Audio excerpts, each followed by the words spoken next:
قالوا يا رسول الله إننا أقوام حديث عهدهم بالشرك يأتوننا بالرحمن لا ندري أيذكرون اسم الله عليها أم لا قال اذكروا أنتم اسم الله وكلوا رواه البخاري۔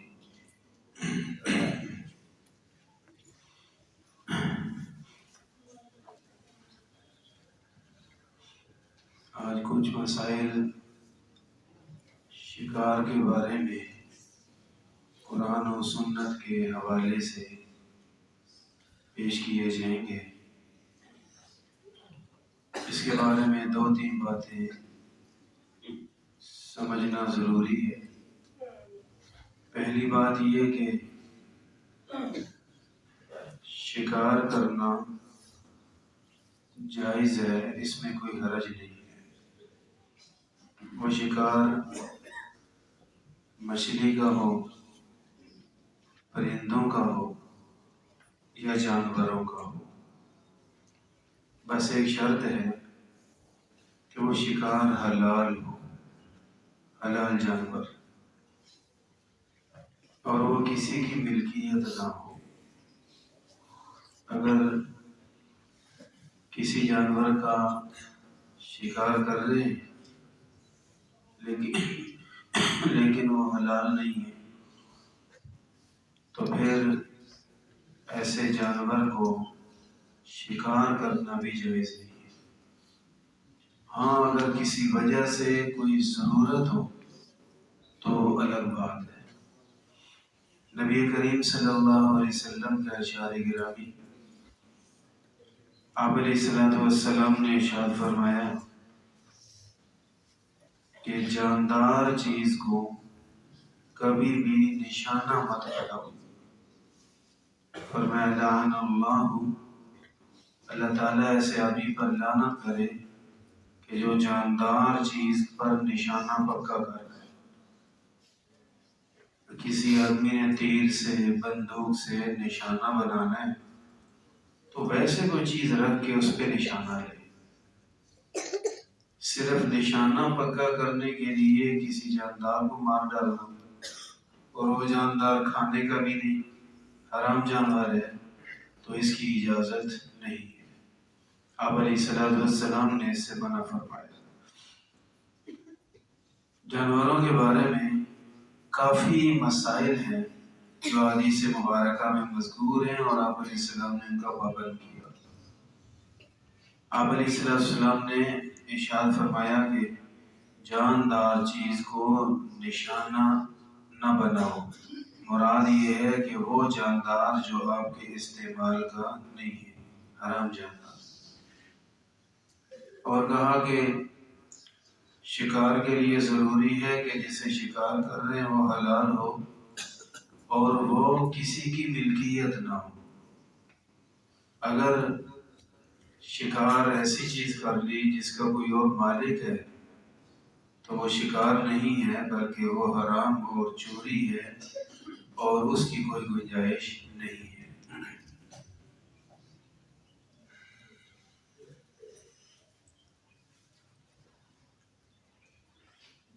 شکار کے بارے میں احادیث مبارکہ میں چند مسائل اور بنیادی چیزیں ذکر کی گئی ہیں۔ آپ علیہ السلام نے ایک تو یہ ارشاد فرمایا کہ کسی بھی جاندار کا شکار کرنا جائز ہے۔ شکار کے بارے میں کبھی یوں ہوتا ہے کہ کوئی نکلے شکار کرنے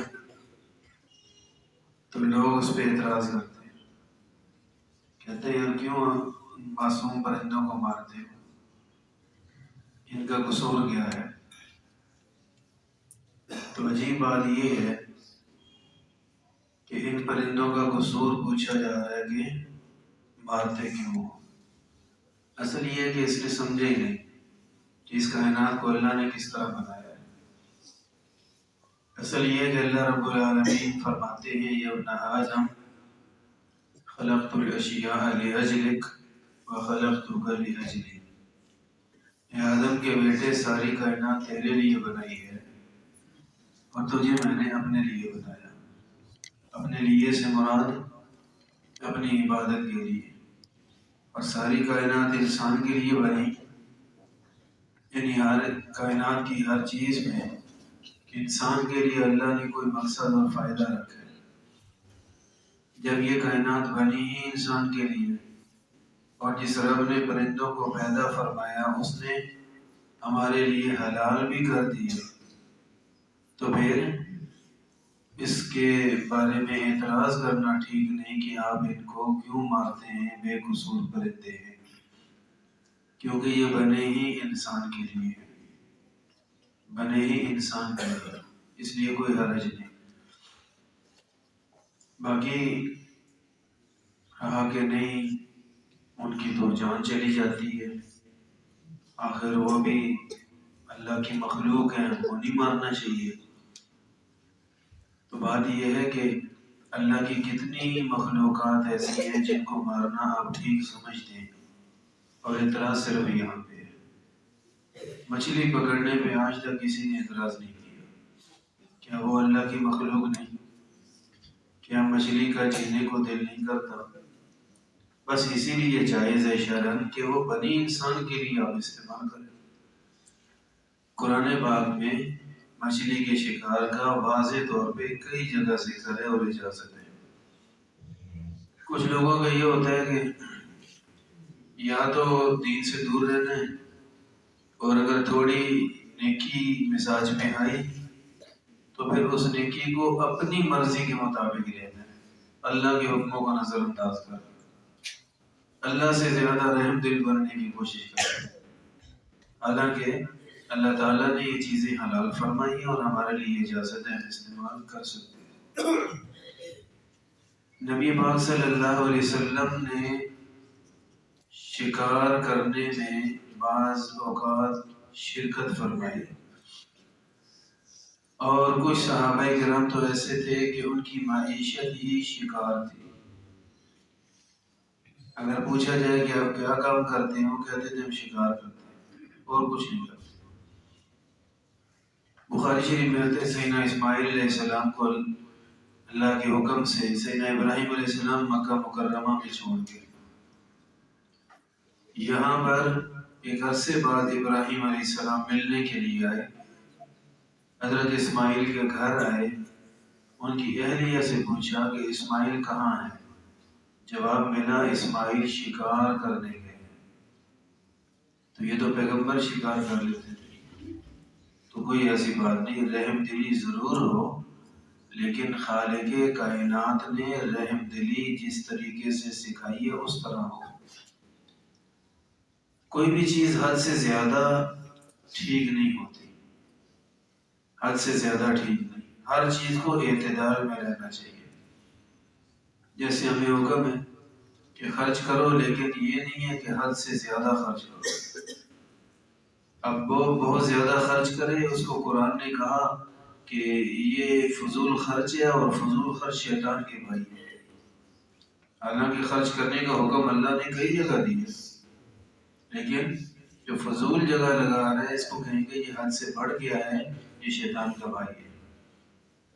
اور دوسری جگہ قرآن پاک میں خرچ کرنے کا ذکر ہے۔ کچھ لوگ ایسے ہوتے ہیں جو بالکل نہیں خرچ کرتے، ان کو بخیل کہا جاتا ہے، اور جو بخیل ہوتا ہے وہ اللہ سے بھی دور، لوگوں سے بھی دور، اور جنت سے بھی دور، اور جہنم کے قریب۔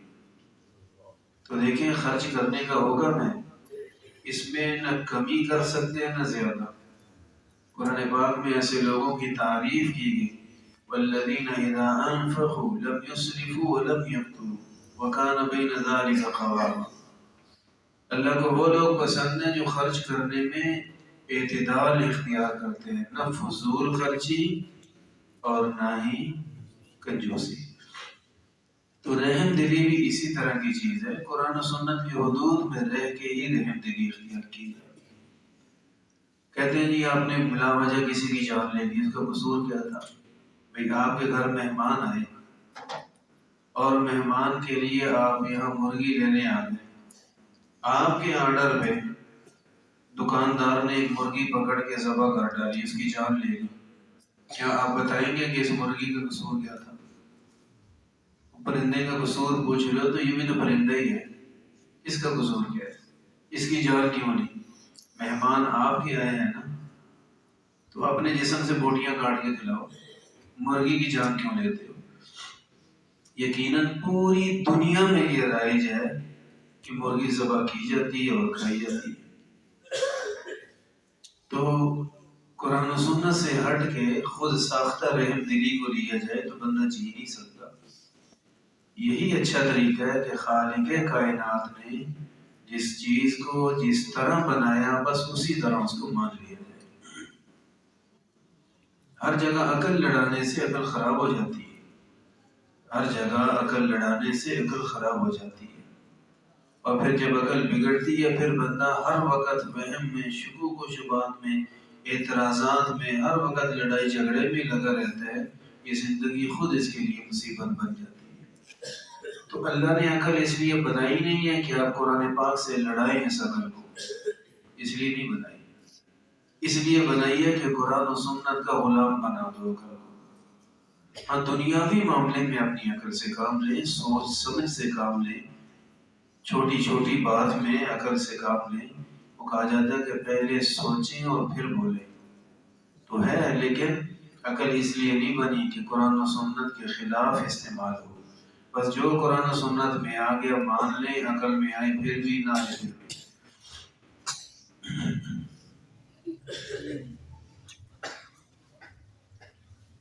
بعض صحابہ کرام کی معیشت یہی شکار تھی۔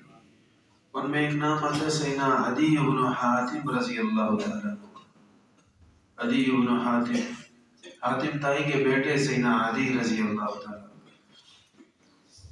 ان کی معیشت یہی تھی، اسی لیے شکار کے متعلق جتنی حدیثیں زیادہ تر ان سے روایت ہیں۔ تو سیدنا عدی بن حاتم رضی اللہ تعالیٰ عنہ کے شکار کرنے کا حدیث میں بہت زیادہ ذکر ہے۔ اور آپ علیہ السلام مدینہ طیبہ سے صحابہ کرام کے ہمراہ جا رہے تھے مکہ مکرمہ، احرام باندھے ہوئے تھے۔ بخاری شریف میں آتا ہے کہ ایک صحابی فرماتے ہیں کہ میں نے دیکھ لیا کہ وہ شکاری جانور ہے، حمار وحشی، نیل گائے دیکھ لیا میں نے، نیل گائے۔ راستے میں ویران علاقہ ہے، جنگل تھا۔ اب شریعت کا ایک مسئلہ ہے، جس آدمی نے احرام باندھا ہوا ہے حج کا یا عمرے کا، احرام کی حالت میں کچھ اس پہ پابندیاں ہیں۔ مثلا یہ خوشبو نہیں لگائے گا، خوشبودار چیز کو ہاتھ نہیں لگائے گا، یہ ناخن نہیں کاٹے گا، بال نہیں کاٹے گا جب تک احرام ہے۔ ان پابندیوں میں سے ایک پابندی یہ بھی ہے کہ حالت احرام میں شکار نہیں کر سکتے، شکار نہیں کر سکتے۔ پھر اللہ تعالیٰ نے یہ اجازت دی کہ پانی کا شکار کر لو، باقی شکار نہیں کرنا۔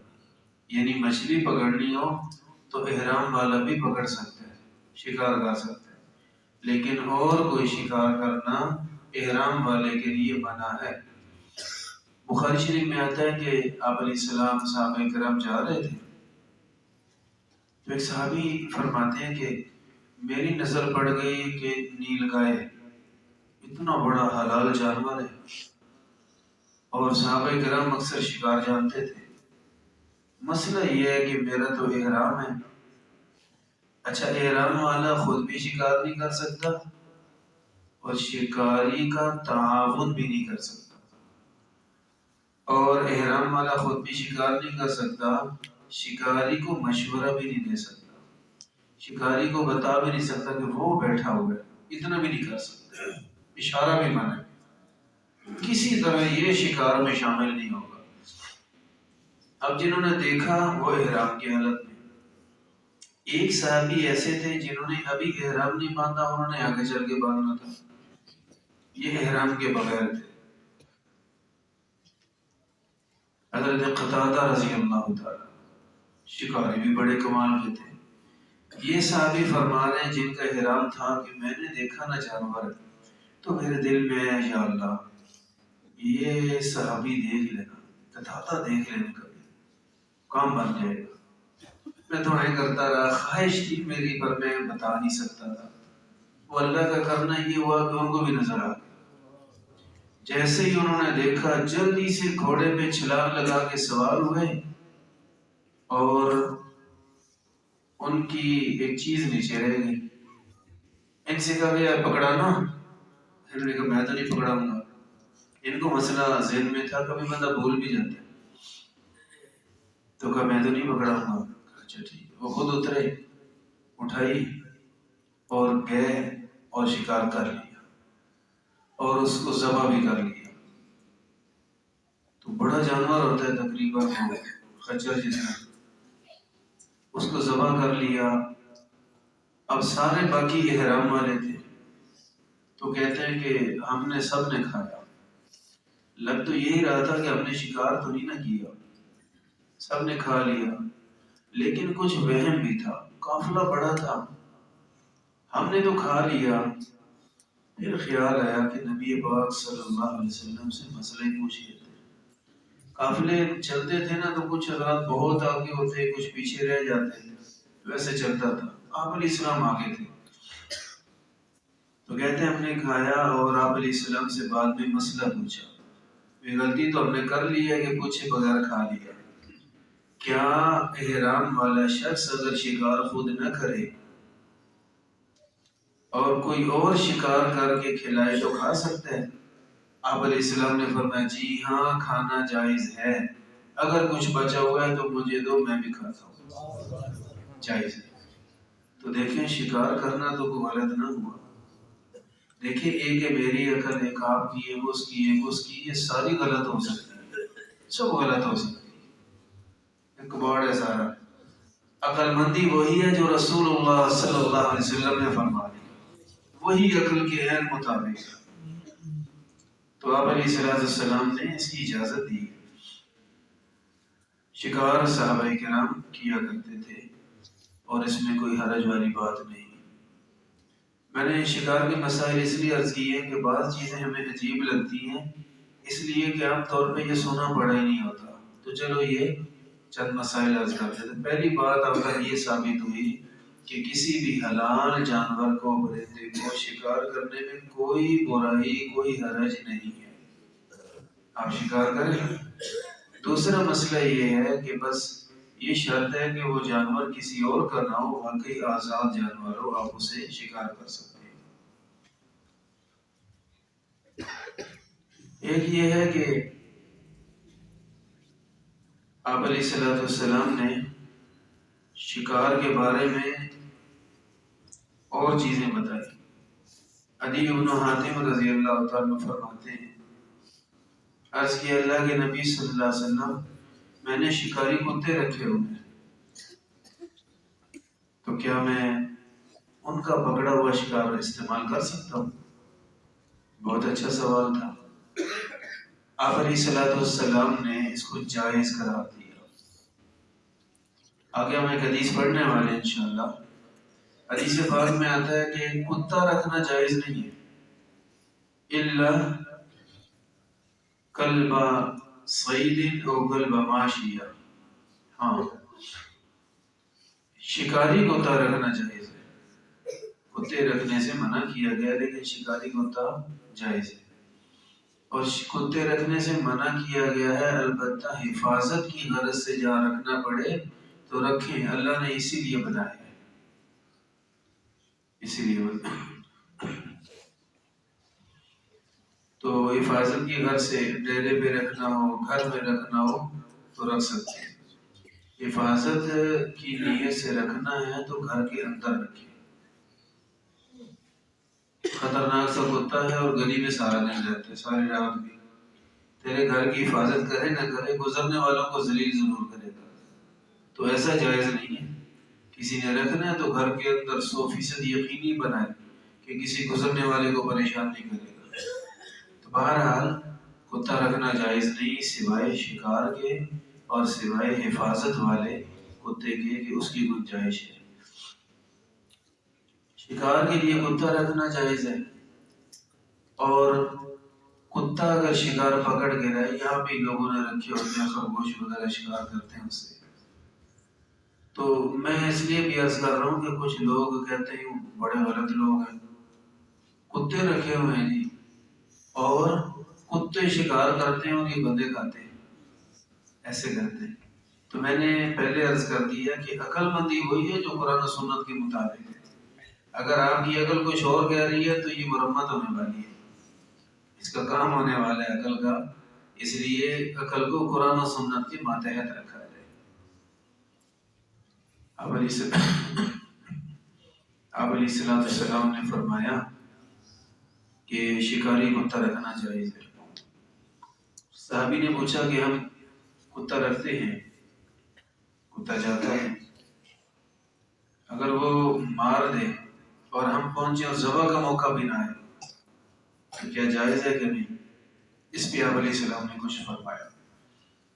اور کتے کا شکار کھانا بعض صورتوں میں جائز ہے، اس کا ذکر قرآن پاک میں بھی ہے۔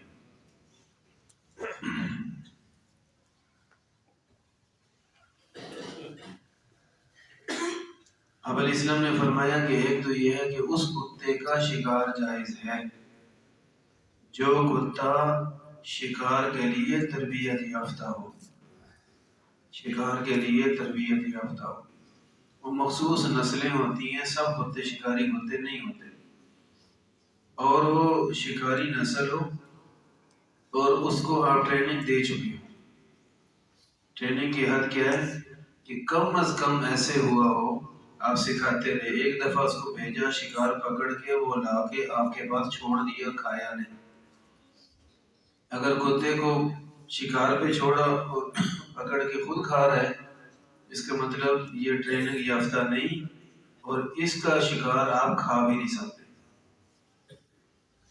ایک دفعہ لائے آپ کے لیے چھوڑ دے، خود نہ کھائے، دوسری دفعہ بھی اور تیسری دفعہ بھی۔ جب 3 دفعہ وہ اس طرح شکار کرے کہ آپ کے لیے چھوڑ دے اور خود نہ کھائے، اس کا مطلب اب یہ تربیت یافتہ ہو چکا ہے۔ اب اس کے بعد جو شکار کرے گا وہ حلال ہے۔ اس سے پہلے یہ کتا جو شکار کرے اس کے مسائل اور ہیں، وہ عام مسائل کی طرح ہیں۔ جو تربیت یافتہ کتا شکار کر کے لائے، اس میں ایک مسئلہ یہ ہے کہ آپ نے فرمایا یہاں حدیث پاک میں، آپ نے فرمایا اس کو چھوڑتے ہوئے بسم اللہ پڑھ لو، اس کو چھوڑتے ہوئے بسم اللہ پڑھ لو۔ اگر چھوڑتے ہوئے بسم اللہ پڑھ لی، اس نے شکار پکڑا، آپ بھاگ کے گئے ذبح کرنے کے لیے، لیکن شکار مر چکا ہے تو حلال ہے۔ شکاری نسل کا کتا ہو، تربیت یافتہ کتا ہو، تربیت یافتہ کی کم از کم حد بتائیے، 3 دفعہ پکڑ کے چھوڑ دے، خود نہ کھائے، تو یہ اگر کرے تو حلال۔ اور اگر ایسے ہی چھوڑ دیا جلدی میں، بسم اللہ نہیں پڑھی، ہم گئے شکار پکڑنے کے لیے تو وہ مر چکا ہے، تو یہ حلال نہیں ہے۔ آہی صحابی نے پوچھا کہ میں تیر کے ساتھ شکار کرتا ہوں، اگر میں تیر ماروں اور میرے پہنچنے تک وہ مر جائے، کیا وہ حلال ہوگا؟ آپ علیہ السلام نے یہاں فرمایا تھا بسم اللہ پڑھ کے مارو۔ اگر اس کا مرنا تیر کی وجہ سے ہوا اور آپ کے جانے سے پہلے وہ مر چکا ہے تو وہ ذبح ہے، وہ حلال ہے، حلال ہے۔ یعنی مسئلہ یہ ہے کہ کتا شکاری ہو یا تیر وغیرہ ہو، آپ نے جیسے جانور قابو کیا تو فوراً ذبح کر دیں۔ اگر ذبح کا موقع نہیں ملا تو پھر کہہ رہے ہیں کہ اگر تربیت یافتہ کتا تھا اور بسم اللہ پڑھ کے چھوڑا تھا تو حلال ہے۔ کرنا ذبح ہی ہے، لیکن اگر ذبح سے پہلے مر گیا تو پھر مسئلہ ہے، تربیت یافتہ کتا تھا اور بسم اللہ پڑھ کے چھوڑا تھا، حلال ہے۔ اور اگر تیر چلایا تھا بسم اللہ پڑھ کے تو پھر ہمارے پہنچنے سے پہلے جانور مر گیا ہے تو بھی حلال ہے۔ اور اگر مرا نہیں، ابھی زخمی ہے، تو ذبح کرنا ضروری ہے، ذبح نہیں کریں گے تو حلال نہیں ہوگا۔ یہ کتے کا کیا ہوا شکار، یہ نبی پاک صلی اللہ علیہ وسلم نے اس کی اجازت دی ہے۔ قرآن پاک میں بھی عرض کر رہا ہوں کہ اس کے بارے میں باضابطہ موجود ہے کہ اگر تم کتے کو تربیت دے دو اور وہ شکار کرے تو مخصوص شرائط و ضوابط کے ساتھ اسے کھانا جائز ہے۔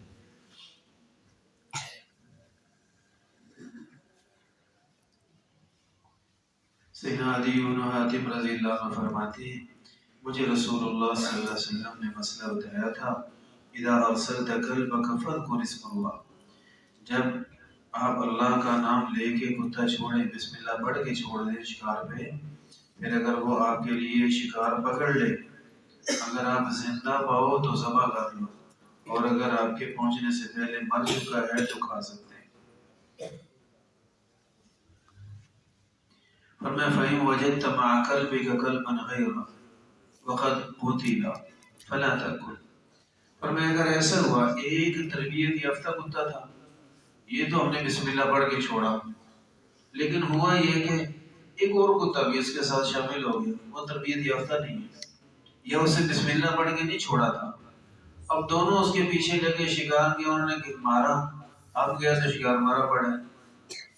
اب ہمیں کچھ معلوم نہیں کہ اسے مارنے والا تربیت یافتہ کتا ہے یا اسے مارنے والا غیر تربیت یافتہ ہے۔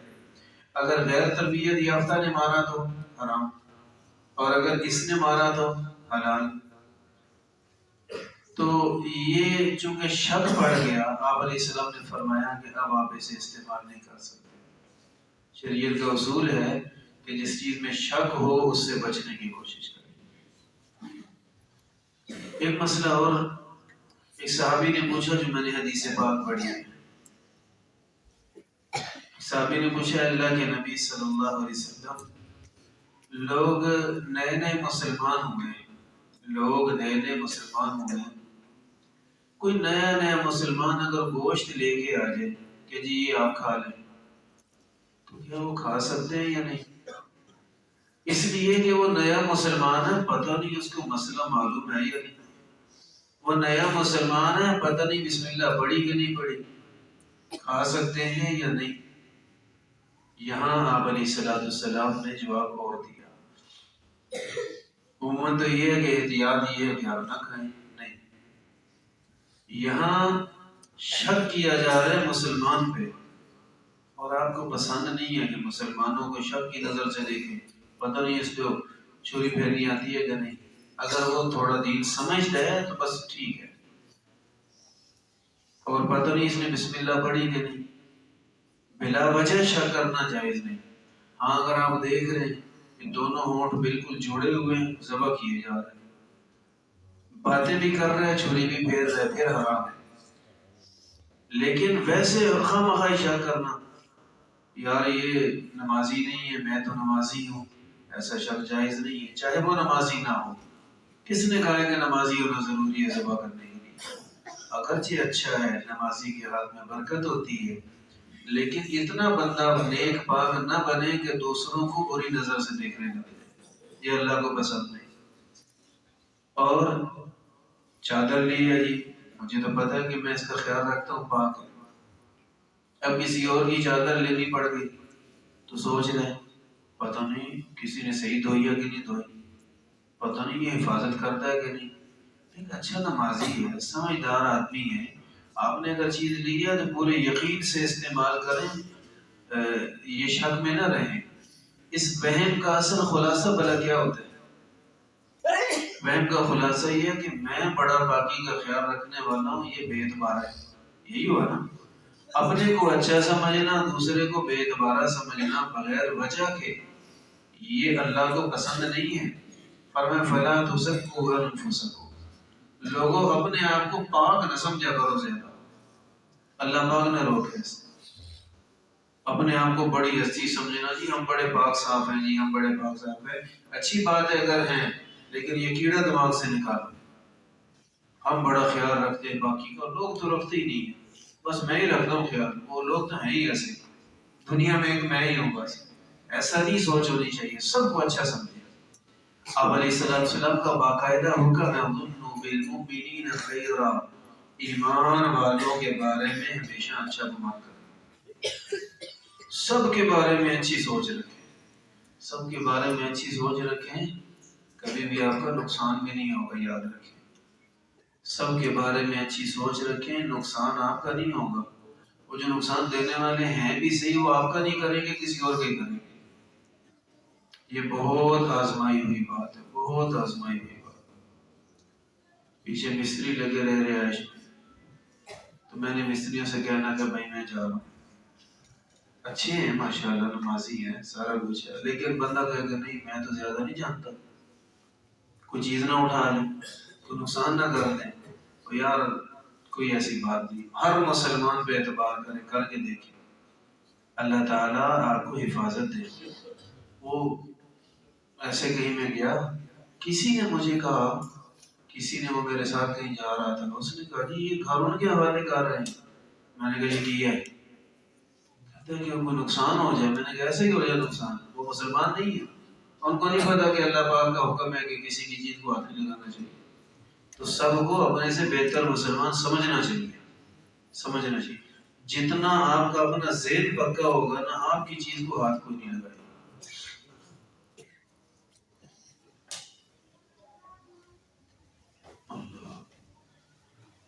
اور ایمان پر ایک بندہ ہے میرے پاس یہاں کا، کھڑے کھڑے نہ چابی لگائی اپنی میرے موٹر سائیکل کو. گلی میں تھا، میں گھر میں سو رہا تھا. کہتے یہ دیکھو آپ کا لاکھ تو یہ جو مرضی اس کو لے جائے، جو مرضی چوری کر کے لے جائے. میں نے کہا میں گھر چلا جاتا ہوں، اور سچی مچی چوری کے ارادے سے آگے یہ لاکھ اسی چابی سے کھول کے دکھاؤ، کھول کے دکھاؤ. چوریاں ان دنوں بڑی ہو رہی تھی وہاں پہ، لیکن اللہ کا شکر ہے اس کو کسی نے نہیں چھیڑا. تو یہ عرض کر رہا ہوں، اگر لوگوں پہ اعتبار کریں گے نا، انشاءاللہ اللہ تعالیٰ آپ کا اعتبار پورا کروائیں گے. یہ سوچ کہ میں تو بڑا دیانتدار ہوں، باقی سارے چور ہیں، میں تو بڑا نیک ہوں، باقی سارے بدکار ہیں، میں بڑا باقی کا خیال رکھنے والا ہوں، باقی تو سارے ایسے ہی ہیں، پتہ نہیں پاک بھی ہوتے ہیں نہیں. یہ سوچ بڑی غلط سوچ ہے. اس کا مطلب خلاصہ کیا ہوا کہ نیکی میں میرے ذہن میں تکبر ہے کہ میں بڑا نیک ہوں، باقی تو ایسے ہی ہیں. اللہ کو یہ ادا پسند نہیں ہے. ایسے لوگ الٹا نقصان ہی اٹھاتے ہیں. تمہارا حدیث پاک میں ہے کہ ایمان والوں کے بارے میں ہمیشہ اچھا گمان کریں. انشاءاللہ آپ اچھا گمان کریں گے، اللہ تعالیٰ آپ کے گمان پہ پورا اترے گا. تو پوچھا گیا کہ کچھ نئے نئے مسلمان ہیں، پتہ نہیں وہ ذبح کرتے ہوئے بسم اللہ پڑھتے بھی ہیں یا نہیں، لہذا کیا وہ اگر گوشت دے تو کھا سکتے ہیں؟ آپ علیہ السلام نے جواب عام معمول سے ہٹ کے دیا. فرمایا ایسا کرو، اس گوشت پہ آپ خود پڑھ کے کھا لو، آپ بسم اللہ پڑھ لو کھانے سے پہلے. دیکھیں شریعت کا مسئلہ یہ ہے کہ اگر وہ بسم اللہ کے بغیر کسی نے جان بوجھ کے ذبح کر دیا نا تو وہ حرام ہے، اور ذبح کے بعد جتنی دفعہ لاکھ بسم اللہ بھی پڑھیں وہ حلال نہیں ہوگا. اب حضور کیا فرما رہے ہیں؟ آپ کھانے سے پہلے بسم اللہ پڑھیں. مطلب کیا کہ دوسرے آدمی پہ اعتبار کرو، یار وہ ایمان والا ہے، اعتبار کرو کہ اس نے میرے سے اچھی بسم اللہ پڑھی ہو. میں عرض کر رہا ہوں کہ آج دین کی کمی ہے، تو تھوڑا دیکھا جا سکتا ہے کہ ذبح کرنے والے ایسے ہیں، ذبح بھی کر رہے باتیں بھی کر رہے ہیں. تو ظاہر ہے کہ اگر باتیں کر رہے ہیں تو بسم اللہ تو نہیں پڑھ رہا، اور ہونٹ سے ہونٹ چپکا ہوا ہے اور ذبح کر کر کے پھینکی جا رہا ہے، تو اس کا مطلب یہ ہے کہ یہ بغیر بسم اللہ کے ذبح کر رہا ہے اور یہ حرام ہے. یعنی مسئلہ یہ کہا جاتا ہے کہ بسم اللہ، وہ جی 2 من مرغی کا آرڈر ہے، تو لوگوں نے خود مسئلہ بنایا ہوا ہے کہ جی ایک دفعہ بسم اللہ پڑھ لیں پہلی مرغی پہ، باقیوں کو کاٹ کاٹ کے پھینکتے جاؤ. نہیں بھائی، جتنی جانیں ہیں، جتنی مرغیاں ہیں، ہر گردن پہ چھری پھیرنے سے پہلے بسم اللہ ضروری ہے. اور جس کا جان بوجھ کے بسم اللہ چھوڑیں گے وہ حرام ہے، حلال نہیں ہے، وہ حرام ہے. ایک چھوٹا سا مسئلہ ذبح کے بارے میں عرض کروں. آپ سب کو تیار ہونا چاہیے کہ اگر ذبح کرنا پڑے خود کر لیں. ایک تو یہ ہے کہ ذبح میں کیا کاٹنا ہوتا ہے، تو یاد رکھیں کہ 4 رگیں ایسی ہیں جن کو کاٹنا ضروری ہے ذبح میں. 4 رگوں کو کاٹنا ضروری ہے. ایک ہوتی ہے یہ سانس کی نالی، یہ پائپ سا ہوتا ہے گلے میں، سانس کی نالی، تو اس کو کاٹنا ضروری ہے. دوسرا یہ کہ جیسے ہی سانس کی نالی کٹتی ہے تو اس کے نیچے خوراک کی نالی ہوتی ہے، تو اس کو بھی کاٹنا ضروری ہے. اور اس کے نیچے ہوتی ہے ہڈی، ہڈی پہ آ کے رک جائے، ہڈی پہ چھری نہ چلائے. تو 2 ہو گئی. میں نے کہا 4 رگیں کاٹنا ضروری ہے. ایک سانس کی نالی، دوسرا اسی کے نیچے خوراک کی نالی، یہ دونوں کٹ گئی. اب چھری کو ذرا اس طرح کاٹ کریں، ذرا اس طرح. یہ اس لیے کہ اسی سانس کی نالی کے دائیں اور بائیں 2 رگیں ہوتی ہیں خون کی بڑی، جس کو شاہ رگ بولتے ہیں، سب سے بڑی رگ. تو ایسے ذرا چھری کر کے کاٹیں گے اور ایسے کر کے کاٹیں گے تو یہ دائیں بائیں والی رگیں بھی کٹ جائیں گی. ان کے کٹنے کی علامت یہ ہے کہ خون کے فوارے شروع ہو جائیں گے. تو یہ 4 رگیں ہیں، ان کو کاٹنا ہی ذبح کہلاتا ہے. ان 4 رگوں کو کاٹنا، ان چاروں کو کاٹنا ضروری ہے، چاروں کو کاٹنا.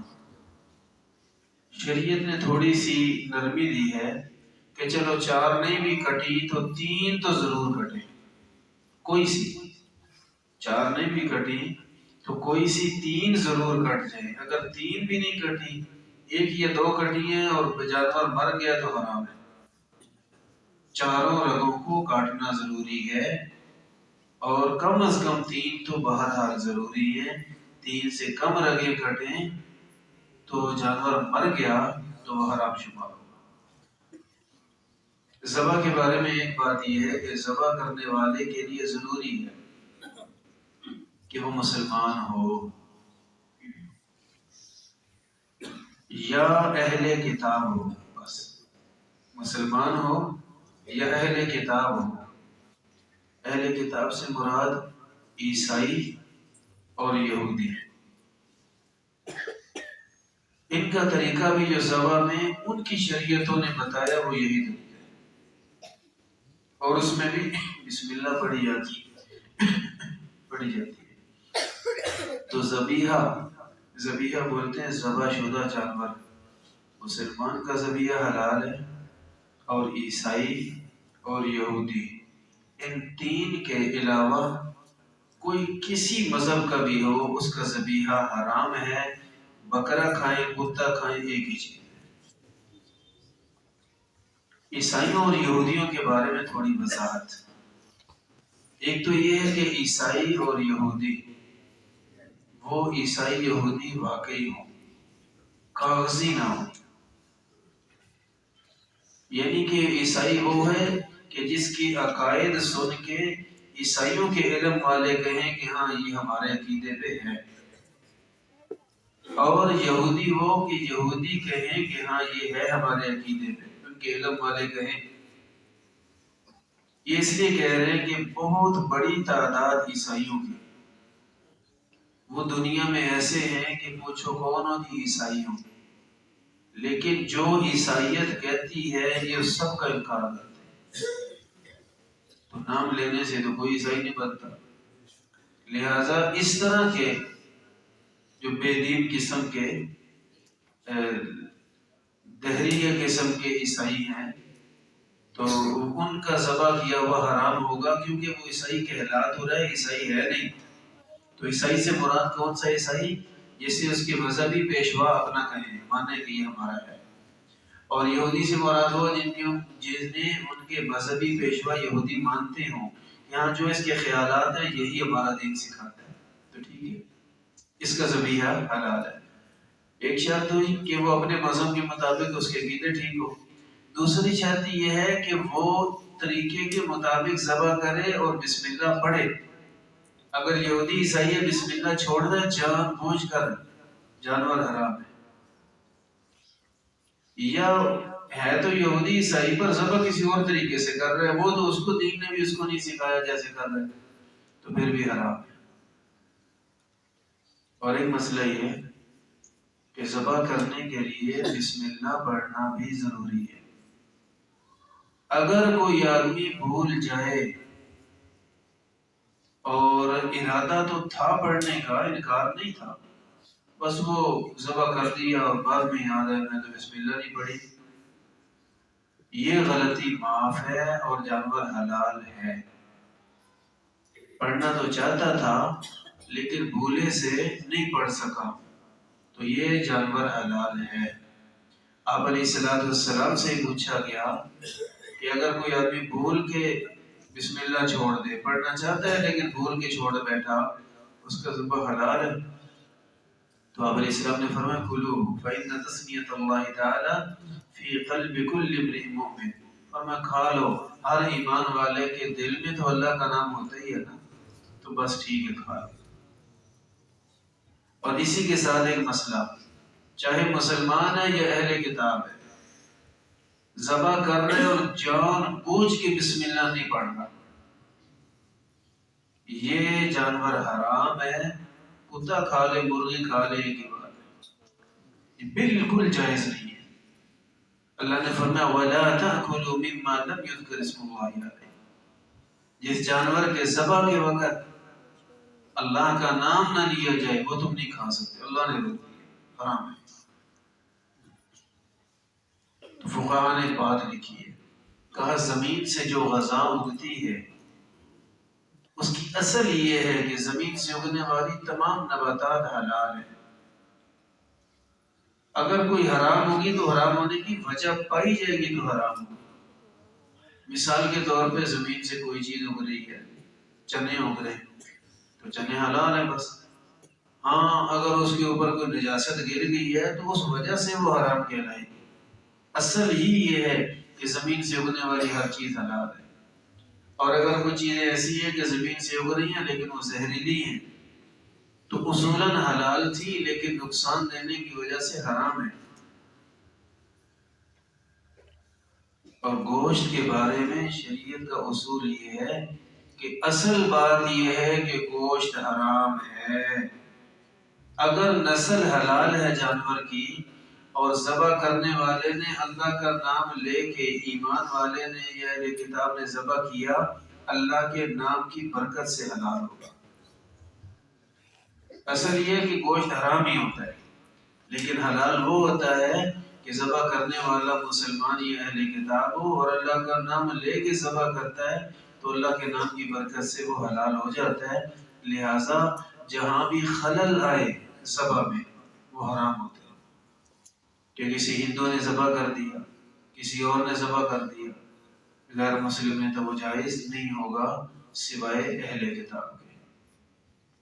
مسلمان تو ہے، جان بوجھ کے بسم اللہ چھوڑ دی تو وہ حلال نہیں، لہٰذا جب آرڈر دیں مرغی کے لیے تو ان سے کہا کریں اگر آپ کو ضرورت محسوس ہو، ضرورت وہاں محسوس ہوتی ہے جہاں بڑا آرڈر ہے نا، تو لوگوں نے مسئلہ بنایا ہوا پہلی مرغی میں پڑھ لو باقی پہ ضرورت ہی نہیں، ان کو بتائیں بھائی سب پہ پڑھنا ضروری ہوتا ہے۔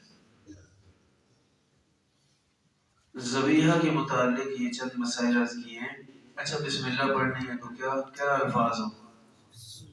بسم اللہ اللہ اکبر، یہ لفظ ہے بسم اللہ اللہ اکبر۔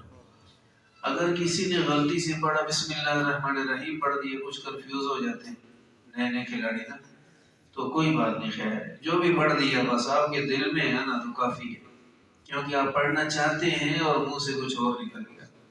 مثلا کسی نے بسم اللہ الرحمن الرحیم پڑھا تو حلال ہے، کسی نے صرف بسم اللہ کہا تب بھی حلال ہے، کوئی مسئلہ نہیں، کیونکہ آپ اللہ ہی کا نام لے رہے ہیں نا تو یہ جائز ہے۔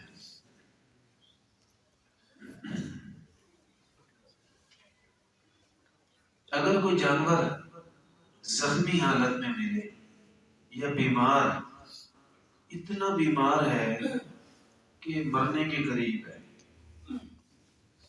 تو اگر ذبح کرتے ہوئے، چھری چلاتے ہوئے زندگی کی کوئی نشانی ہے، آپ چھری چلائیں چاہے خون نکلے چاہے نہ نکلے حلال ہے۔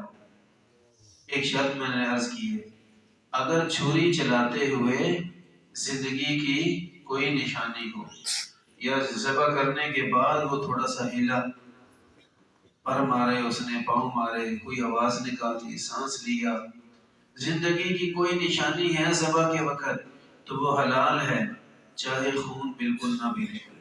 مثلا کوئی جانور زخمی شدید تھا، خون ہوا، اس کا ویسے ہی رہ گئے، اب ذبح کیا ہے، خون تو نہیں نکلنا، خون تو نکل چکا ہے پہلے ہی، آخری سانسیں تھیں تو حلال ہو جائے گا۔ ایک مسئلہ کہ اگر کوئی جانور بے قابو ہو جائے، جیسا کہ بڑی عید پہ ہوتا ہے، کسی موقع پہ بھی ہو جائے، جانور بے قابو ہو جائے اور حالات یہ ہوں کہ یا تو بھاگ جائے گا اور ہاتھ ہی نہیں لگے گا، یا یہ ہے کہ کوئی نقصان کر دے گا، پھر اس کے لیے شریعت نے یہ صورت رکھی ہے کہ اسے بسم اللہ پڑھ کر، حدیث پاک میں کہ تیر مار دو بسم اللہ پڑھ کے، تو وہ تیر کے زخم سے ہل نہیں سکے گا، آہستہ ہو جائے گا، اور آپ بعد میں اس کو ذبح کر لو۔ اور اگر ایسا تیر لگا کہ اس کو دوسرا سانس ہی نہیں آیا، اگر آپ نے بسم اللہ پڑھ کے مارا تو حلال ہے۔ یہاں ایک چھوٹا سا اور مسئلہ، قرآن پاک میں اللہ تعالیٰ نے حلال اور حرام کا ایک مسئلہ ذکر فرمایا، اس میں فرمایا کہ تمہارے لیے کچھ جانور حرام ہیں، چاہے وہ نسل حلال ہے، مثلا بکری ہے، مرغی ہے، لیکن اس کی موت کے سبب مختلف ہونے کی وجہ سے کبھی ان کو حرام یا حلال کہا جاتا ہے۔ قرآن پاک میں ہے کہ اگر والنطیحہ، ایک ہے اگر کسی جانور نے جانور کو سینگ مارا، ٹکر ماری، اور اسی سے وہ مر گیا، ذبح کا موقع نہ آیا، وہ حرام ہے۔ فرمایا اگر کوئی جانور گر کے مرا، اونچی جگہ سے گرا اور اسی چوٹ کی وجہ سے موت ہو گئی، ذبح کا موقع نہ ملا، حرام ہے۔ فرمایا ٹکر لگنے سے، جیسے کوئی گاڑی کی ٹکر لگ گئی اور کوئی ایکسیڈنٹ ہو گیا، ذبح کا موقع نہ آیا، جانور مر گیا، تو وہ بھی حرام ہے، وہ بھی حرام ہے۔ تو ذبح پھر کون سا ہے کہ وہ ہے جس کو دھاری دار چیز سے کاٹا گیا ہو۔ اگر کسی چیز کو کوئی چوٹ مار کے جانور کو مار دیا گیا، چاہے بسم اللہ پڑھ کے ماری ہے، قرآن کہہ رہا ہے حرام ہے، بس حرام ہے۔ اور دھاری دار، حدیث پاک میں اسی آیت کی تشریح ہے، دھاری دار، کاٹنے والی، چیرنے والی چیز کے ساتھ مارا، بسم اللہ پڑھ کے مارا تھا اور وہ اسی چوٹ سے مر گیا، اور وہ کاٹنے والی چیز تھی، اس نے کاٹا اور مر گیا، حلال ہے، کیونکہ کاٹنے والی چیز کا استعمال ضروری ہے۔ اب میں عرض کر رہا ہوں کہ تیر مارا جانور کو، مثلا اس کے سینے میں لگا، وہ وہی مر گیا، آپ کے آنے سے پہلے سانس ختم ہو گئی، آپ چھری نہیں پھیر سکے، تو وہ حلال ہے، حالانکہ چھری تو گردن پہ پھرتی ہے، یہ سینے میں لگا، حلال ہے بس۔ کسی آدمی نے تیر مارا، اس کی ٹانگ پہ لگا، ایسا خون بہا گیا کہ پہنچنے سے پہلے جانور مر گیا، بسم اللہ پڑھ کے مارا تھا تو حلال ہے، بسم اللہ نہیں پڑھی تو نہیں حلال۔ یہاں ایک چیز یہ ہے کہ اگر ہم گولی ماریں تو کیا وہ حلال ہوگا؟ تو گولی جو ہے وہ دھاری دار چیز نہیں، چیرنے والی، کاٹنے والی، وہ چوٹ لگانے والی چیز ہے، لہذا اس کا ذبیحہ فقہا نے لکھا کہ حلال نہیں۔ ہاں گولی مار لیں، جانور گرے تو بھاگ کے اس کو مرنے سے پہلے خود ذبح کریں، پھر وہ حلال ہوگا۔ تو یہ ایک شرط ہے۔ بہرحال اس طرح سے بھی جانور کو ذبح کیا جا سکتا ہے۔ تو جانور کے ذبح کرنے اور شکار کے متعلق کچھ مسائل چل رہے ہیں، تو نبی پاک صلی اللہ علیہ وسلم نے ارشاد فرمایا کہ اگر تم بسم اللہ پڑھ کے چھوڑو اور وہ تمہارے پہنچنے سے پہلے مر جائے تو حلال ہے۔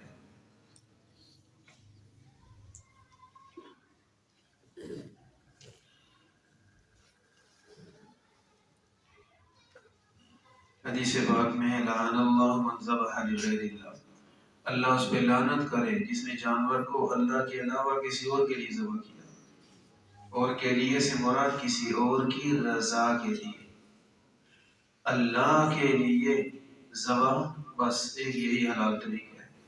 مثلا کوئی آدمی کہتا ہے کہ یہ جانور استغفر اللہ معاذ اللہ یہ میں اس بت کو خوش کرنے کے لیے کر رہا ہوں، تو یہ ایک تو خود عمل بھی کفر ہے، اور دوسرا یہ کہ جانور بھی حرام ہو جائے گا۔ اور آپ علیہ السلام نے لعنت فرمائی اس پر جو اللہ کے علاوہ کسی اور کے لیے، کسی اور کی رضا کے لیے ذبح کرے، رضا صرف اللہ کے پاس ہے۔ یہاں چونکہ حدیث میں کہ اللہ کے علاوہ، تو اللہ کے علاوہ دو قسم کے ہیں، ایک اللہ کے پیارے اور ایک برے یا اللہ کے نافرمان۔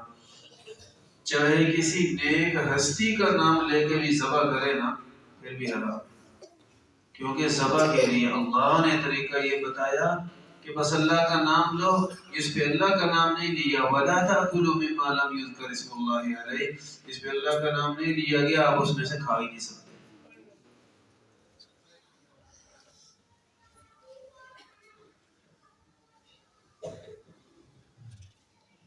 فرمایا وَلَعَنَ اللَّهُ مَن لَعَنَ وَالِدَهُ، جو اپنے ماں باپ پہ لعنت کرے اللہ اس شخص پہ لعنت کرے۔ وَلَعَنَ اللَّهُ مَنْ آوَى مُحْدِثًا، اور جس نے کسی بدعت کرنے والے کو پناہ دی، سپورٹ کیا، فرمایا کہ اس پہ بھی اللہ کی لعنت ہے، یعنی دین کو بدلنے والے کو۔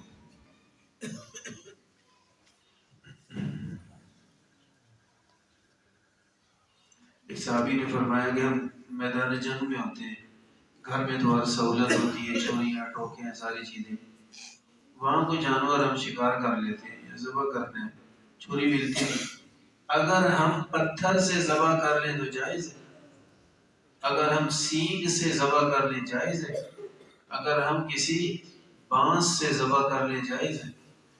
تو آپ علیہ السلام نے اس کے بارے میں فرمایا، آپ نے فرمایا کہ ذبح پتھر سے کرنا اس شرط کے ساتھ جائز ہے کہ وہ پتھر کاٹنے والا ہو جائے، دھاری دھار۔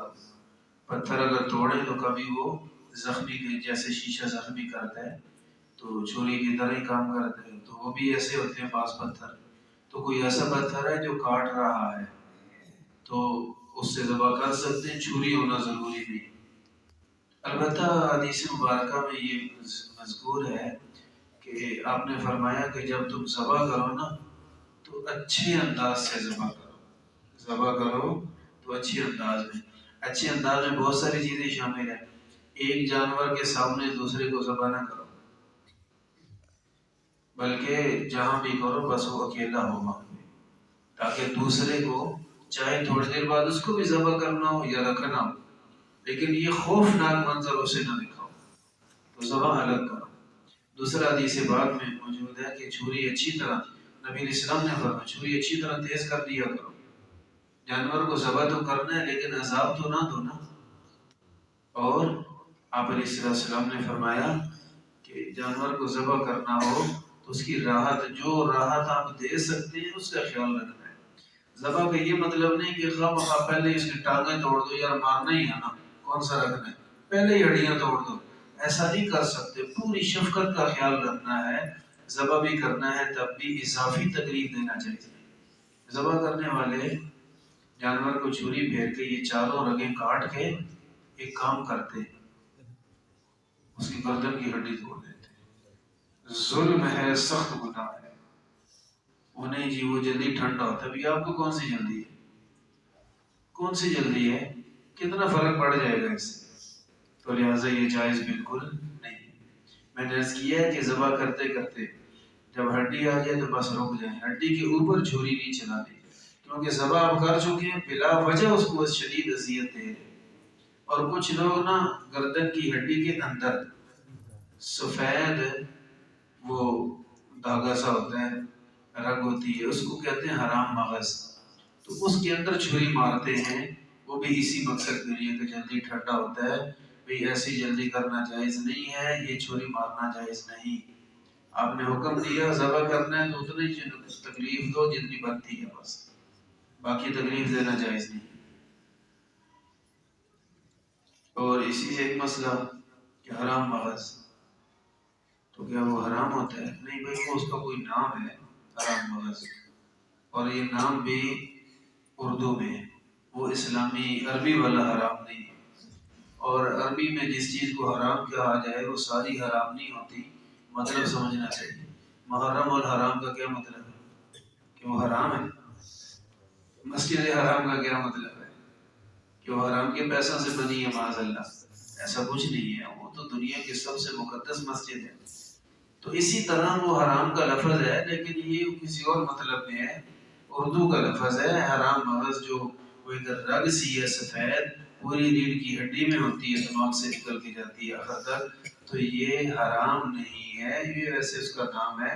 اگر کوئی اس کو پکا لے کھا لے تو جائز ہے، اس کو نکالنا کوئی ضروری نہیں. تو انشاءاللہ کچھ اور مسائل ہو سکتے ہیں، وہ بھی عرض کریں گے بعد میں. میں نے ایک دن پہلے ایک بات کی تھی.